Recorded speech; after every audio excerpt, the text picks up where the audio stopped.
Bună! Când am făcut o parte din studii în Olanda, am fost atrasă de partea asta a renovărilor și lucru pe clădiri existente și mi-am pus problema care este valoarea lucrului pe astfel de clădiri. Și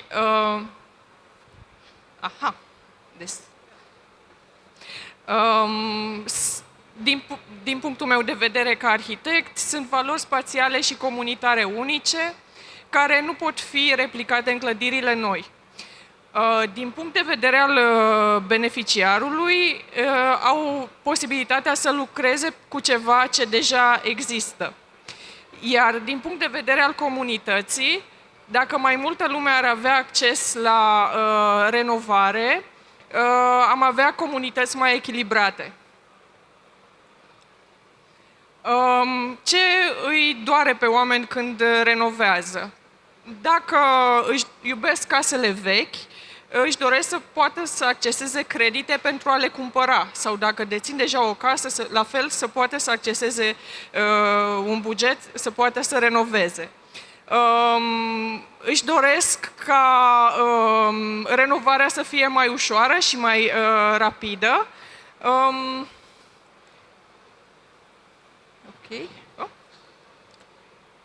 Și mi-am pus problema ce ar fi dacă, atunci când ne întoarcem acasă, să găsim lucrurile când renovăm, să găsim lucrurile mai bine decât le-am găsit. Voi prezenta câteva exemple de proiecte prin care am trecut. De pildă, această situație în care s-a lucrat pe o clădire existentă de patrimoniu și a fost situația acestei sobe care avea o valoare care era certificată printr-un document oficial. Această casă a fost cumpărată la un moment dat de un beneficiar care iubea casele vechi și care era și foarte responsabil, așa că s-a dus la Direcția de Cultură și a aflat despre acest document care se numește Obligația de folosință a monumentului istoric, unde undeva scria că sunt remarcate câteva valori, printre care și o sobă de teracotă verde, decorată specifică perioadei. Acest șantier a trecut printr-o pandemie și apoi prin începerea războiului din Ucraina, deci două salturi din astea mari de costuri și toată lumea își pierduse răbdarea și dorea să termine și au zis nu mai refacem soba care trebuie să fie demolată pentru a se putea face consolidarea. Au chemat Direcția de Cultură pentru a certifica finalizarea lucrării, au venit și au căutat soba și soba nu era. Și au spus nu putem să vă certificăm finalizarea până nu faceți soba. A fost nevoie de un sobar cu experiență, deci o meserie care acum e din ce în ce mai rară, o fabrică de cahle din Transilvania care să refacă acele părți care dispăruseră, pentru ca soba și casa să se reîntâlnească și proiectul să poată fi finalizat. Un alt context este cel al renovărilor în zone protejate. Există contexte care au valoare de monument. Acestea sunt zonele protejate. Această casă din București a avut șansa din nou să fie cumpărată de o persoană care la fel iubea casele vechi, dar își dorea și această e casă așa cum am găsit-o noi atunci, își dorea un confort tehnologic actual, cum ne dorim toți. Și dorea să transforme această casă de locuit într-un spațiu de birouri. Și în plus ne-a spus că și-a dori o terasă pentru că, uite, avea această curte mică și cum poți face asta fără să alterezi întregul fiind zona protejată. Și soluția pe care am găsit-o a fost de a realiza o decopertare a zonei de acoperiș cu crearea acestei terase pe casă, prin niște intervenții structurale destul de simple și o tratare termică și hidrologică a spațiului. În continuare, casa și-a continuat viața, a fost cumpărată și acum este ambasada Cehiei. Ne aflăm în spațiul Expo. Vedeți această hartă, este din 1923 și, după cum vedeți, pe locul în care ne aflăm noi acum se afla hipodromul, iar vis-a-vis erau mai multe era această școală de sericicultură, care înseamnă această latură a zootehniei care se ocupă cu creșterea viermilor de mătase. Cum renovăm în context contemporan? Da, aici nu sunt niciun fel de reguli. Pe acest teren, la un moment dat, el a fost vândut și s-a construit de către Portland Trust, împreună cu arhitecții Chapman, Taylor, Adest Architectural și Alpha Studio, zona de birou, primul parc de birouri adevărat din București, în 2006, care se numește Bucharest Business Park. Sunt 4 clădiri de birouri în spatele Casei Presei. Clientul acesta a venit către noi în 2018 și a spus că își dorește o refacere a zonei și a spațiilor interioare și exterioare și să lucrăm ceva. Soluția cu care am venit a fost să intervenim cât mai puțin, să ne folosim de ceea ce avem, să aducem cât mai mult plante la interior și la exterior sau să păstrăm plantele care există, ca să se reamintească de acest trecut al casei, atunci când exista această probabil zonă foarte înverzită pentru a exista școala de sericicultură. Aici este vedeți crearea unui fumoar folosind o zonă de iederă existentă și imediat asta este o zonă dintre clădiri în care doar am reașezat mobilierul și am adus mai multe plante. Multă lume în Europa își pune problema renovării în contextul în care Europa și-a asumat Green Deal, Pactul Verde European, care își propune până în 2050 să reducă la zero dioxidul de carbon produs. Și mă bucur să vă spun că alături de mine este azi Olaf Gravert, care este unul dintre inițiatorii HouseEurope și o să vă spună mai multe despre această inițiativă europeană. Hello everyone, thank you.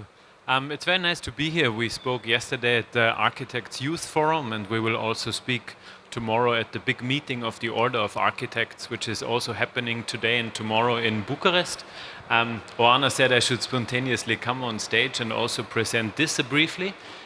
So HouseEurope is this initiative that actually comes up with new laws. It's something that I think many people don't know about. We are this big network of architects but also politicians that actually want to come up with a new system, how you can make renovation and transformation easier, more affordable and faster. So what is a European Citizens Initiative? A European Citizens Initiative is something where everyone, so all of you, can come up with a legal proposal, make this legal proposal and then collect signatures. So together we have to collect 1 million signatures. If we are successful in collecting these 1 million signatures, we will bring these legal proposals into the European Commission and Parliament. So this is what an ECI is about. We are in the process that actually 7 countries are now gathering this 1 million signatures across the EU. Romania is one of the most important countries. Actually, we already have a lot of signatures in Romania, also because the Order of Architects and many other Romanian institutions are supporting it. We also had today an interview with the radio, public radio, to actually speak more about the initiative. So what are our legal proposals? I think that's the most important to understand. What are you signing for? Because we invite you to sign for House Europe. Our 3 legal proposals are very simple. The first one is a tax reduction of VAT. So we already have this in many European countries. For instance, in Italy, we heard the speaker before who spoke about the renovation of these apartments in Italy. So we have a reduced tax for renovation in Italy, but also in France, also in Belgium. So that means that the same work in a renovation project is significantly cheaper than in a new construction. So for instance, in Italy you have only 10% VAT taxes on renovation work, whereas you have 22% VAT on new construction. So House Europe wants that all of European countries, also Romania, will get this decreased VAT on renovation and transformation. The second one is new standards for the evaluation of existing buildings. So right now we look at existing buildings and we always see the risks of existing buildings. We never see the potential. What House Europe wants is that we find a new way how to evaluate existing buildings. So instead of only looking on the risks of existing buildings, also look for the potentials of existing buildings. We have this, for instance, in the Netherlands. In the Netherlands, when you evaluate an existing building, you always look for the potential in the existing, which makes the financing with banks and loans way easier. And the third one is, we know that in the near future we will have prices for the CO2 in the European Union. So what we want is that we give the CO2 that is embedded in the buildings a value, a price. So whenever you keep a building, when you renovate it, you actually have a financial benefit because you keep all the energy that is stored in these buildings. So these are the 3 legal demands that House Europe stands for and that everyone can vote for by signing our initiative. So that's the QR code to the initiative. Maybe it's also for you to say it in Romanian again, to scan it and to sign it, and maybe you can explain how it functions. Yeah, you can scan this QR and puteți să scanați acest QR și vă trimite la o pagină oficială a Uniunii Europene, unde este necesar să vă puneți niște date personale și, dacă doriți, să susțineți această inițiativă, dacă și voi vă doriți să găsiți lucrurile mai bine decât le-ați lăsat acasă. Pe mine mă găsiți aici și sunt voluntar pentru House Europe și colegul nostru Lucian Călugărescu are standul acesta E10 și Lucian vă poate da și el mai multe informații despre House Europe. Mulțumim! Thank you very much, Oana. Thank you, Olaf. We have a first question. Hello, my name is Yasemin and I'm from Turkey.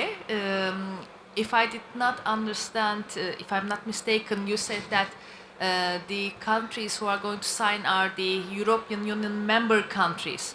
But Europe said that Europe wants to be the first continent which is going to be carbon neutral in 2050. So why are you not including the associated countries and all the countries within Europe continent? Yeah, that's a very good question. Yeah, I think that that's actually the biggest argument for the initiative is actually exactly what you say. No, the European Union agreed that until 2050 we want to decarbonize our buildings. One of the ambassadors is the president of the European Architecture Chamber, Ruud Jageman, and Turkey, Serbia. There are many more countries, Switzerland, that are not European Union countries who are part of the architecture chamber in Europe. Nevertheless, this format of the European Citizens Initiative only is allowed legally for the EU member states. But we have actually also members from Norway. We also have members from Serbia. So they try to boost the same initiative also in their countries, because we know that from other legal proposals or legislations, once the EU implements it, the other countries follow. No, so for instance, we have many supporters from Switzerland. Herzog de Meuron are our ambassadors as well, because they say once it's happening on an EU level, it will also later happen in the other countries. But legally, the format of a European Citizens Initiative is only legally binding for the EU countries and not for the others. But it's great if you say you want to support it. We are very happy because it's a very important initiative. And I think it's really important to understand that we chose this way to go on a European level to get it actually faster. Because if we go it like nation by nation, it's a longer path than going from the European level down. Yeah. Thank you very much. Hello. First of all, I wanted to ask you about the fact that there are two realities. So, for example, I come from a small town which is called Brăila, and we have two realities. It's one of the towns that managed to survive historically from being demolished by the means of the old town. During communism, all the bourgeoisie had their houses removed from their ownership. So we have a very beautiful, eclectic city with amazing architecture that now belongs almost fully to private ownership. Most of those big buildings that are now in a very aggravated state of decay do belong to people that some way or another managed to snatch them from the other owners after the fall of the Iron Curtain. The second reality is that the other part of the town is built mainly with Soviet blocks that do house most of the population. First question, have you taken into account the fact that most of these buildings that are now into private ownership, I'm speaking about 14th century, 15th century buildings, will not actually turn into housing if you decrease the VAT, if you take all three measures? These private owners, which are already wealthy enough, would only take advantage to spend less on actually renovating those buildings instead of waiting for them to be demolished. And second question about the Soviet blocks.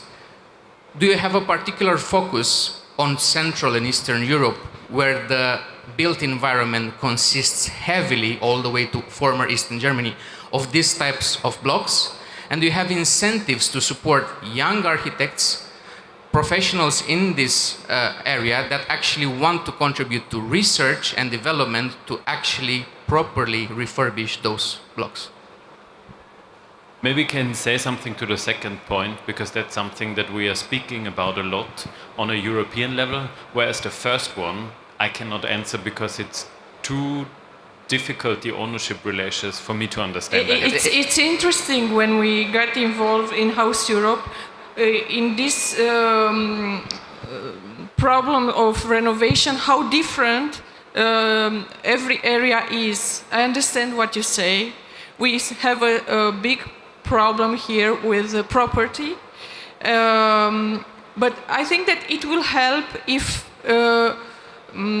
people will see renovation more like a potential than a risk. Maybe it will change the mind of the people who see like, let's speculate.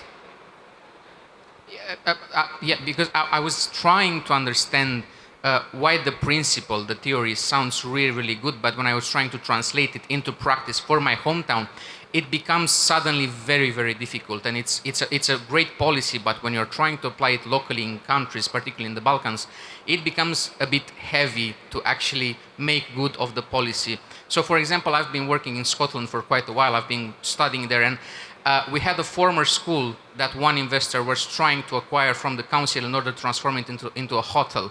And then the council realized that the need for social housing is so high that they ended up transforming it into social housing. And they did so with churches, with abandoned office buildings, and they sort of focused on that. So maybe there is a way to actually try, not force, but do some policies for the local authorities to prioritize social housing for youth people. That I think should be a great part of Housing Europe.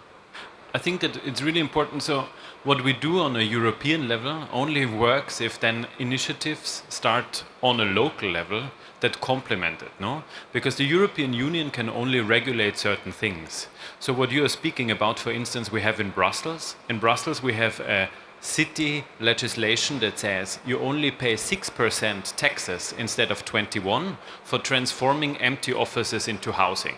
So they locally identified one problem and they said, okay, we have 1.5 million square meters of empty offices, which is partially also because of the European Union. So what can we do locally to transform all of these office towers into housing? And there it's functioning very well, and they are transforming these projects, no, these empty offices into housing, which is a local initiative. This the European Union could not regulate, no, because the European Union can only regulate certain things. So this is why we came up with these legislative proposals that can function on a European level.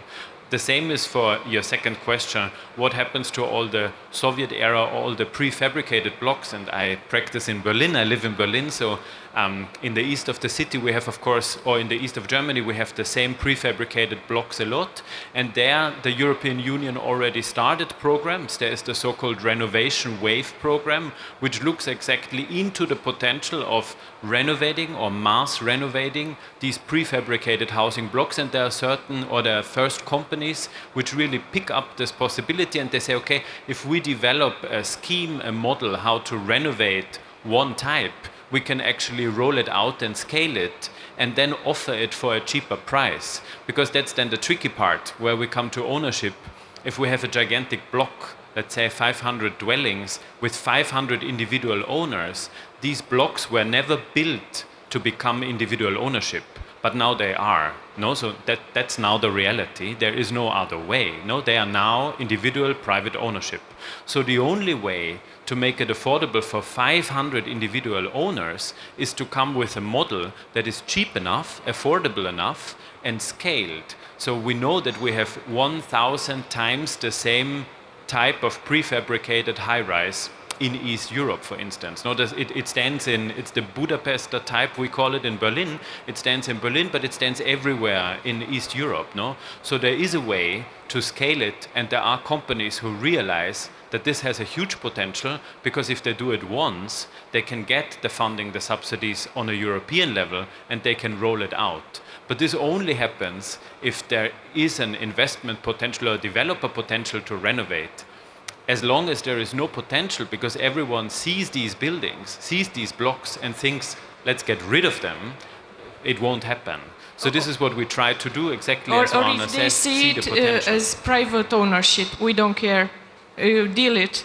What this brings, it opens a door to a possibility to renovate by a community of a block of flats. Yeah, I was trying as part of a research project to do this, but we'll talk afterwards because I see that we need to carry on the presentation. But thank you very much for all the answers, and I really appreciate that. And there is the example of Moscow and Kiev, where they were trying to think about what if we demolish them and build other people, but because of the ownership, you cannot actually relocate them. But yeah, thank you very much. Thanks a lot. Thank you. Mulțumim. Thank you very much, Oana. Thank you, Olaf. I will definitely sign it. And you are right, it takes actually two to tango. On one hand, on the European level to create the framework and the policies, and on a more regional country by country level where legislation needs to adapt, to grow, and to evolve into a synergy with the European Union. So I totally agree. I thank you very much, and wish you good luck.